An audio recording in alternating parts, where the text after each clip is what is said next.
Hi, I am Cindy. I am a Steckline and Wrap virtual assistant. Let me tell you about the bankruptcy sweep you should receive on your credit reports after you receive your bankruptcy discharge.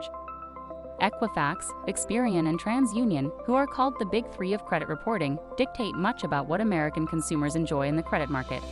These companies keep track of personal identifying information, public records, collections, and accounts, both good and bad. In the public records section of their reports, they report bankruptcy filings.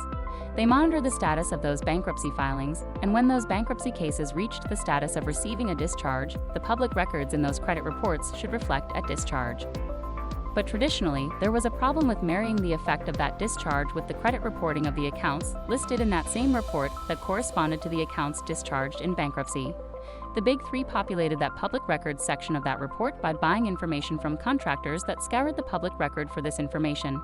At the same time, the Big Three were populating the information about the accounts in the credit reports, with the information provided by the creditors furnishing that information directing to the Big Three. But once a discharge was entered, many of the accounts in that credit report were automatically and systematically affected. But there was no mechanism to assure accuracy in this regard. Starting in the early 2000s, a series of class action settlements with the Big Three resulted in an agreement designed to alleviate this problem. It is known in the fair credit reporting industry as a white Acosta sweep. Generally speaking, the agreement was that the Big Three would formulate systems that would compare the dates of the discharge to the dates of the opening of an account and do what is called a sweep to correct those balances and statuses of the discharged accounts. The Big Three agreed to do this within a reasonable time, approximated at 60 days. However, we have found that there are times that this does not work, resulting in confusion or inaccurate credit reporting. In that case, any potential new creditor that the consumer consults for new credit will see all the old balances owed and receive a very distorted view of the consumer's true creditworthiness. Common issues after the sweep include indications of amounts past due when there is nothing owed on the debt. Some accounts do not show that the status of the account was included or discharged in bankruptcy. Rather, the account status is still showing charged off or late in some regard.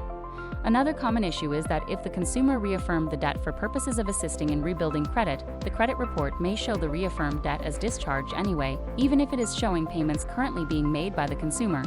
And yet sometimes a problem exists in that the bankruptcy is not showing on the credit report at all, as if it never happened. This can be a serious problem for the consumer.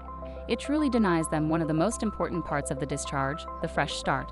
There is no fresh start with credit if the Big Three are still showing the bleak past as being the current situation to all of the consumer's new potential creditors. Therefore, it is imperative that anyone with a discharge follows up on their credit reports 90 days after the discharge. That is where Steckline and Wrap can assist. Press the SR logo to get started.